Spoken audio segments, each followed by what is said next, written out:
Hey guys, Evan here again. Welcome back to the channel. As someone that has launched over 500 short-term rentals, I can tell you that it boils down to the 3 O's: observe, optimize, operate. Right now, let's talk about observe.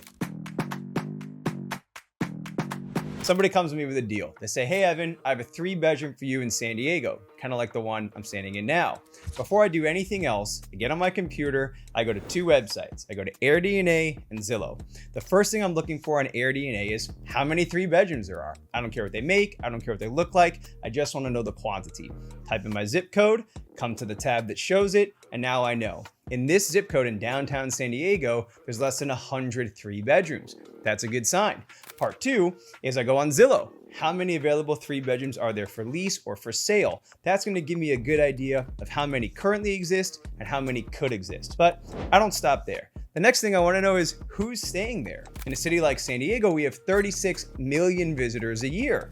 Well, who are those visitors? For a city like this, it's high family that's coming to this market. So that means kids, that means parents, that means multiple families that are traveling together. Well, that's a good sign, especially because they're gonna wanna stay in my 3 bedrooms that have a hot tub, amenities, fire pits, barbecues, and all the other things that a hotel room can't really give them. But I'm not gonna stop there. I'm gonna go back to Airbnb, and now I'm gonna go to the revenue tab, and I'm gonna see who is doing it right. I'm gonna go to the top 10, and I'm gonna go all the way down to the bottom and see who's doing it wrong. Well, what are they doing right and wrong? Is it their photos? Is it their amenities? Is it their occupancy rate? Is it their reviews? What are they doing that's gonna differentiate them from everyone else? And then what can I do to differentiate myself from them? So if we go back to the top 10 and I see that all of them have a hot tub, but none of them have a game room, now I know, okay, if the family's looking, they're gonna look at the top 10 most likely. That's what's gonna appear on the algorithm, but mine's gonna stand out because I gave them something that the rest of them didn't have. So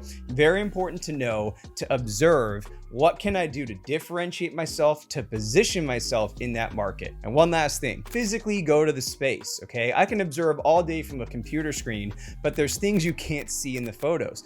For example, the unit I'm standing in is very close to the freeway. It's also very close to the flight path, right? Those are 2 things that are very important. Now, it's not a deal breaker for me. I know it's still gonna do well, but I have to bake that into my equation and factor that in and say, okay, as long as I can put warnings of that in the copyright, as long as I can show photos of that in the drone footage, I can set that expectation for the guest. Yeah, sure, my revenue might go down a little bit, but for me, it's still worth it if the numbers pencil and I can get the deal at a good enough rate. So later on, we'll be talking about the other 2 parts, but for now, if you have any questions involving short-term rentals, please comment the word Airbnb below and I'll reach out.